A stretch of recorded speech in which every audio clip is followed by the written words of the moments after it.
အားလုံးပဲမင်္ဂလာပါကျွန်တော် weekend sport မှာဒီဘက်တနင်္ဂနွေညအတွက်အကောင်းဆုံး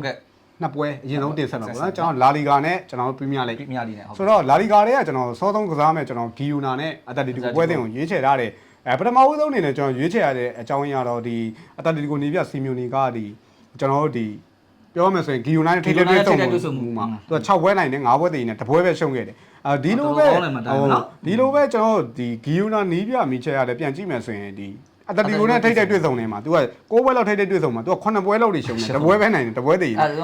်အသင်းတွေဟက်တူဟက်တွေမဟုတ်နီးပြတွေဟက်တူဟက်တွေအရေးပါတယ်နော်နီးပြချင်းထိတ်တွေ့ဆုံမှုမှာလည်းပြန်ကြည့်ပြန်တော့လေ तू ကဒီစီမျိုးမျိုးတစ်ချိန်မဲနိုင်ဘူးတစ်ချိန်တည်းနဲ့9ချိန်လောက်တွေရှုံးတာပထမဆုံးအနေနဲ့အတတီကိုရဲ့အဝေးကွင်း2ပွဲဆက်ရှုံးသွားတာဒါကကျွန်တော်မြင်တော့မြင်ခဲလို့ပြောရမှာပေါ့နော်ဒါအသင်းကောင်းသတင်းအနေနဲ့အသင်းကောင်းသတင်းဟိုပြီးခဲ့တဲ့ဘက်တော့ကျွန်တော်တို့အတလက်တီကိုနဲ့တိတ်ပြီးတော့အလုံးမဖြစ်ခဲ့ဘူးပေါ့နော်2-1နဲ့3-1ကနေတလုံးကိုကျွန်တော် VAR ကြောင့်ပယ်နော်အဲ့တလုံးပဲလူလားဟုတ်ဒီအတလက်တီကိုအဝေးကွင်းညံ့တယ်ဆိုတာကတော့အားလုံးသိရဒါပေမဲ့ तू အဝေးကွင်းမှာ2ပွဲသက်တိုက်စစ်ကဂိုးပေါက်မပြောက်ခဲ့သလိုအဝေးကွင်းတိုက်စစ်ကဂိုးပေါက်ပြောက်ခဲ့တာကလည်းဒါပီပေါင်နဲ့ပွဲတယ်မှာပထမဦးဆုံးမြင်ခဲ့ရတာသူ့အနေနဲ့အဝေးကွင်းရောတိုက်စစ်ကတော့ဂိုးသွင်းနိုင်တယ်ရှိတယ်တစ်ဘက်ကတော့ဂီယိုနာကနည်းနည်းလေးမှန်းစားခက်တဲ့အသင်းမျိုးလို့ကျွန်တော်ပြောချင်တာပေါ့နော်နောက်ဆုံးဒီ9ပွဲလောက်မှာတပွဲလောက်တည်းရှုံးမိမယ်သူ့ရဲ့ခြေစွမ်းတွေကနည်းနည်းလေးတော့ဟိုတပွဲနဲ့တပွဲမှာပုံမှန်ခြေစွမ်းရဖို့ဆိုတာရုံးကန်နေရတယ်အဓိကဒဏ်ရာပြဿနာပိုင်းလားတိုက်စစ်ပိုင်းလားဆိုတာဝေပွဲရခက်ပဲဆိုပေမဲ့ဂီယိုနာရဲ့လက်ရှိခံစစ်ပိုင်းကတော့တိတ်ပြီးတော့အားရစရာမကောင်းဘူးနောက်ဆုံးအိတ်ကွင်း9ပွဲဆက်လောက်ထိရလက်ကောင်းခဲ့တယ်ရာသီစားမှာရုံးကန်ခဲ့ရတယ်ဒါပေမဲ့အိတ်ကွင်း9ပွဲဆက်မှာ तू ပြန်ကန်ကစားတဲ့ပွဲတွေမှာ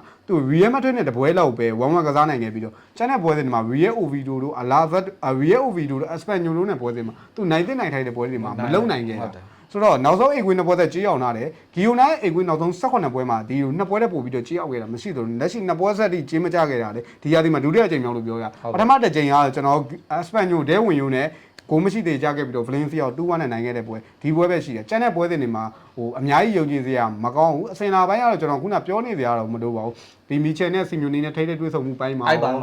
ဒီစီမျိုးနီနေနဲ့ဒီဂီယိုနာနဲ့ထိတဲ့တွေ့ဆုံမှုပိုင်းမှာတော်တော်လေးအသာရခဲ့တာဆိုတော့အက်တလက်တီကိုအနေနဲ့အဝေးကွင်း2ပွဲသက်ရှုံးခဲ့တဲ့အရှုံးကဒီပွဲတွေမှာပြန်လည်ဖြစ်ပြသွားမယ်နော်ဟုတ်ကဲ့အဲ့ဒါဆိုကျွန်တော်လာဒီဂါတွေကနေမှာအက်တလက်တီကိုပေါ့နော်ဟုတ်ကဲ့ကျွန်တော်တနင်္ဂနွေညတော့ကျွန်တော်ကတော့ပရီးမီးယားလိရဲ့နေမှာအက်စတွန်ဗီလာနဲ့မန်ယူတင်ပွဲကြီးပွဲကောင်းလို့လည်းပြောလို့ရပါတယ်နော်ဒါအက်စတွန်ဗီလာနဲ့မန်ယူမှာဗီလာဘက်ကတော့ဒါ level 80 80လောက်တော့ပေါက်တယ်ဘိုးဘောင်းကတော့30နိုင်ဖြစ်ပါတယ်ဒါတော့လက်ဒလောမှာတော့အာဖရိကနိုင်ငံများဖလားရဲ့ကြရက်ကလည်းရှိတယ်ပေါ့နော်ဒါဟိုမန်ယူကလည်းဟိုဟာလို့ဟိုအမ်ဒူမိုတို့အကုန်လုံးစကားမတော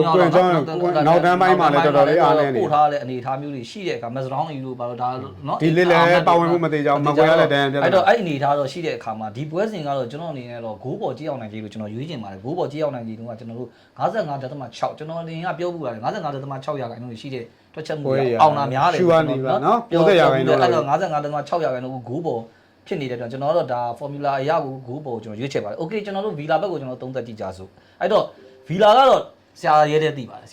ရာရဲပီးမီးယားလိကျွမ်းတာပဲဗီလာရဲ့ချိန်ဆုံးပုံစံကတော့ကြောက်ဖို့ကောင်းတော်တော်ပီးမီးယားလိဟိုဖြစ်နေတယ်နောက်ဆုံးဝက်ဆန်တဲ့ပွဲမှာဒါ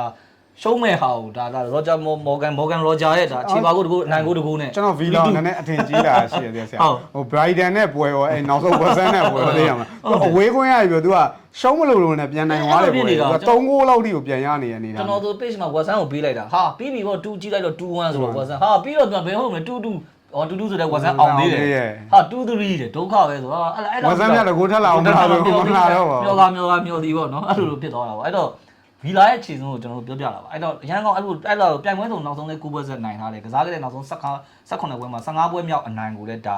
ဝက်ဆန်တဲ့ပွဲမှာထိုက်တယ်နဲ့ရသွားတယ်လို့ကျွန်တော်တို့ပြောလို့ရတယ်ပြောရရင်ဗီလာအတွက်ကလက်ရှိအချိန်အကောင်းဆုံးအချိန်တိုက်စစ်အကောင်းဆုံးချိန်အဲ့တော့တချက်ကလေးပဲကျွန်တော်တို့ကပြောရမှာဒါ1995တောင်မှနောက်ပိုင်းပရီးမီးယားလိမှာမန်ယူ3ချိန်ပဲနိုင်ဘူးတဲ့ရလက်ကမှတ်တမ်းဆိုးကတော့ဗီလာမှာရှိတယ်ဒီမှတ်တမ်းဆိုးအနေထားကိုတော့ဖြတ်ချင်ဒီချိန်ကဗီလာတို့အကောင်းဆုံးအချိန်ဒါကကျွန်တော် body အနေနဲ့ပြောပြတာဒါပေမဲ့မန်ယူကတစ်ဖက်မှာကစားသမားတွေစီလို့ထားတဲ့အာနိုင်ပိုင်းတွေရှိနေအာနိုင်မှုအပိုင်းတွေရှိနေလို့ဒါပေမဲ့ကျွန်တော်ကတော့ဂိုးပေါင်းအပေါ်ပဲသဘောကျအဲ့တော့မန်ယူကိုလည်းဘာကြောင့်ဂိုးပေါ်လည်းသဘောကျတယ်ဆိုတော့မန်ယူကလည်းဒါကစားခဲ့အိမ်ဝင်းမှာပဲဘုံမောက်ကိုနောက်ဆုံးပွဲမှာ4ဂိုးစီ4ဖက်နဲ့ကိုနော်ပေးလိုက်ရတယ်အဲ့တော့ဒီ4ဂိုးပေးလိုက်ရတဲ့ခံစစ်ပိုင်းကတော့ကျွန်တော်အနေနဲ့မန်ယူနည်းနည်းစိုးရင်စရာလို့မြင်တယ်လက်တော့အာဖရိကနိုင်ငံများဘယ်လောက်ဆေးလို့ရတဲ့အနေအထားမှာဒီပွဲစဉ်ကဗီလာကိုဘုံမောက်ကိုတော့ငိုးပေးထားတာအဲ့ပွဲစဉ်နဲ့ဒါပြိသက်တွေသိမှာပါကစားတော့တဲ့ဘုံမောက်ရဲ့ကစားဟန်ပလီမန်ယူရဲ့ကစားဟန်ပလီကောင်းတယ်မန်ယူရဲ့ဒီတူးတင်းလေးမှာကတ်တဲ့လူကတ်တဲ့အခါမှာအမားလေးတွေနဲ့အဲ့အနေထားဘုံမောက်ရဲ့ကောင်တာကိုမထိနိုင်တဲ့အမားလေးဒါ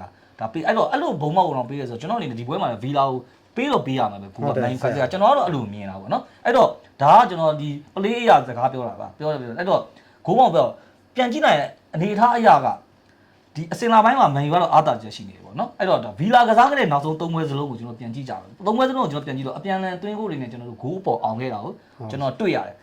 တစ်ဖက်ကမန်ယူတိုက်စစ်ကလည်းပြောစရာတော့မရှိဘူးခန်းစစ်ကမပေးတဲ့ဂိုးတွေခုနကျွန်တော်ပြောသူလည်းပြိုင်ပွဲအသင်းရဲ့ကောင်းတာကိုမထိနိုင်တာတွေကြောင့်လည်းဂိုးတွေကပြန်ပေးနေရတဲ့အနေအထားအဲ့တော့နောက်ဆုံး၅ပွဲမှာအေဗာတန်နဲ့ပွဲကလွဲရင်ကြံ၄ပွဲစလုံးကိုမန်ယူရဲ့ခန်းစစ်ကအပြန်လန်သွင်းကိုတွေနဲ့မြင်ထားရတာကိုကျွန်တော်တွေ့ရတယ်ကစားခဲ့တဲ့လိနောက်ဆုံး10ပွဲစလုံးမှာမန်ယူအတွက်ဂိုးအပေါ်ထိုးကွက်ကလည်း9ပွဲလောက်အောင်ထားတာကိုကျွန်တော်တို့တွေ့ရပါတယ်ဒါအပြင်